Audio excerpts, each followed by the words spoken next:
Hello les beaux bijoux, comment est-ce que vous allez? J'espère que tout se passe bien dans votre vie et que vous êtes heureux, c'est tout ce que je peux vous souhaiter. Et aujourd'hui, on se retrouve pour une review. Ce sera l'oracle des saints et des mystiques d'Andrés Engracia.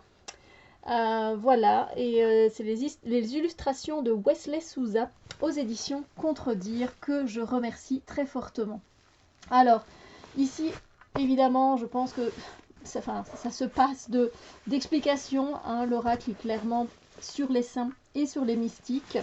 Nous avons en tout, je ne sais plus, 36 cartes. Voilà, nous avons 36 cartes qui amènent à la vie les histoires et savoirs ancestraux de quelques-unes des figures les plus fascinantes, spirituelles et mystiques.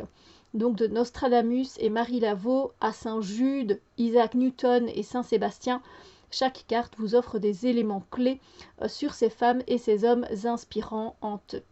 Voilà, donc je vais vous montrer. Hop, j'aime beaucoup l'illustration qui a été choisie pour la boîte. Je la trouve magnifique avec ces roses et avec cette sainte. Je ne sais plus exactement qui c'est, on va le savoir très bientôt. Donc voilà, évidemment, on se retrouve dans une dimension ici très spirituelle et très mystique, évidemment, hein, dans le paranormal aussi. Donc je vais voir avec vous le livre, le livret, qui n'est pas énorme, mais qui apporte quand même beaucoup de choses, je trouve. On a quand même certaines informations à chaque fois sur le saint et le mystique en question. Vous allez voir, c'est bien fait. C'est un livre qui est bien fait, je trouve. Un petit livret qui est bien fait. Alors, c'est un peu en papier glacé, comme ça, voilà, comme ça, vous le savez. Alors, voilà, on a ici le sommaire. Des fois, le sommaire peut se trouver à la fin, à la table des matières.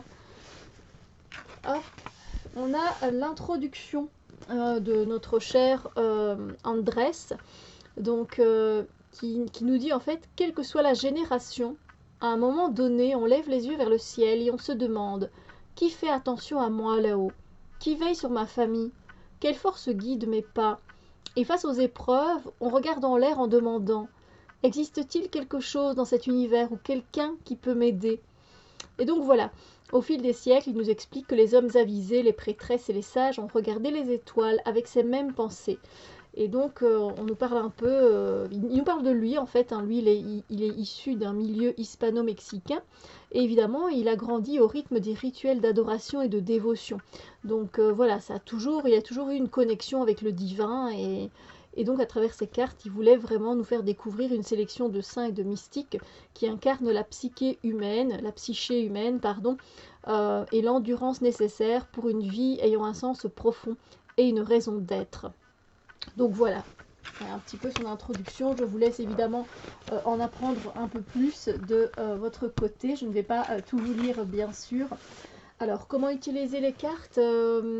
Voilà, évidemment, lui, il nous dit que évidemment, ce sont des instruments sacrés qui servent visuellement de miroir à votre moi intérieur. Il a tout à fait raison. Donc voilà, ensuite, si vous avez envie, vous pouvez avoir un premier contact avec les cartes, purifier, énergiser vos cartes, et puis on a une partie tirage. Là, on a évidemment le tirage à une carte, le tirage des saints, le tirage des mystiques, et le tirage en croix des saints et des mystiques. Ensuite, il nous donne d'autres suggestions, évidemment. Et ensuite, on commence par les saints. Alors, vous allez voir qu'il y a deux dos différents pour distinguer les saints et les mystiques, voilà, dans votre tirage. On a ici, j'aime bien le mot sur la définition du mot d'un saint. Donc d'abord, c'est une personne qui est reconnue comme étant sainte ou vertueuse et qui est considérée dans la foi chrétienne comme allant au paradis après sa mort. C'est aussi un lieu dédié à un saint du 7e siècle, expression employée au sujet des saints religieux faisant l'objet de vénération et de prière pour une intercession. Épître de Paul. Et puis on a le côté un peu plus informel, une personne très vertueuse, gentille ou patiente. Et il me semble que, pour les mystiques, nous avons aussi... voilà, c'est ici. Voilà, les mystiques, on a aussi ici c'est pas, oui, on a aussi la définition, je vais vous la lire. C'est une personne qui cherche par la contemplation et le don de soi l'unité avec ou l'intégration dans la divinité ou l'absolu, ou qui croit en la perception spirituelle de vérité dépassant l'intelligence. Voilà. Donc, on a du coup ici, comment ça se passe?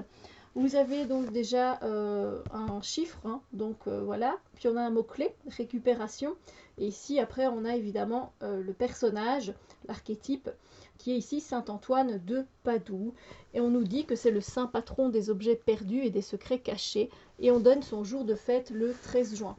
On nous dit un petit peu allez, on nous explique un petit peu qui il est, voilà. Puis on a la signification de l'oracle émotionnellement, spirituellement, consciemment. Et puis voilà, vous avez aussi là des significations en plus. Et si vous voulez, vous avez une petite invocation. Saint Antoine de Padoue, si vous voulez, moi c'est un saint auquel je crois beaucoup. Ma mamie y croyait beaucoup. Elle avait le médaillon de Saint Antoine. Et elle m'en a donné un, pour la petite histoire, quand je suis partie en classe de neige pour me protéger également. Et voilà, je l'ai toujours, je l'ai toujours évidemment. Mais voilà, et c'est vrai que Saint-Antoine, quand j'ai perdu quelque chose, je retrouve très très vite mes objets dès que je l'appelle, c'est assez incroyable. Mais donc voilà, c'est... vous voyez ici on a Sainte Barbara et on a la même chose à chaque fois. Un mot-clé, la sainte patronne des défis de la maîtrise, jour de fête le 4 décembre, etc. Et puis on a voilà, des informations sur cette sainte. Signification de l'oracle, émotionnellement, spirituellement, consciemment. Et on a encore d'autres informations. Donc c'est très intéressant. Et puis la petite invocation. Donc voilà, on va passer du coup au mystique. Mais c'est la même façon, plus ou moins. Vu que ce sont des mystiques et pas des saints, c'est un peu différent, mais voilà. On n'a pas l'invocation, par exemple, ici. Alors ici, du coup, on est dans les mystiques. On a par exemple ici Aristote avec le mot-clé idéalisme et le philosophe de la logique et de la vie. On a encore une explication sur qui est ce mystique. Ensuite, on a une signification de l'oracle. Là, c'est pareil, émotionnellement, spirituellement, consciemment.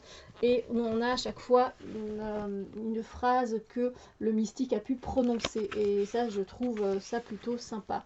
Donc pareil, ici, on a Carl Jung, voilà, l'inconscient collectif. Et donc c'est très bien fait, c'est un livret qui est très bien fait, que j'aime beaucoup parce que à partir du moment, décidément aujourd'hui j'ai un peu de mal, à partir du moment où on a déjà des informations, je trouve que c'est déjà très bien.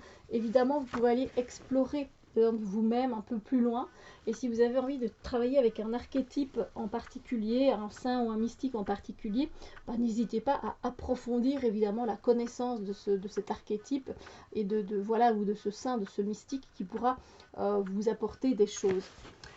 Alors, sur la fin, nous avons un mot au sujet de l'auteur, évidemment. Donc, voici Andrés Engracia, avec un petit mot, hein, évidemment, pour lui, sur lui.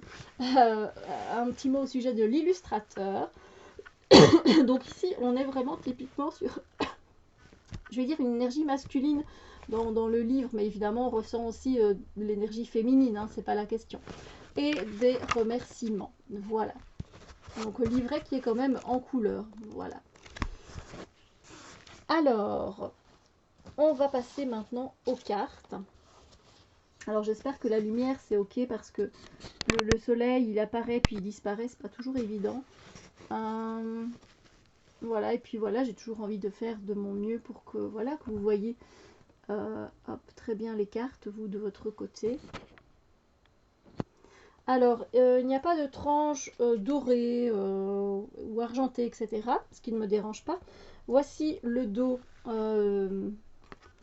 dessin, voilà, avec la colombe. Voilà, comme ça je vois que je dois ajuster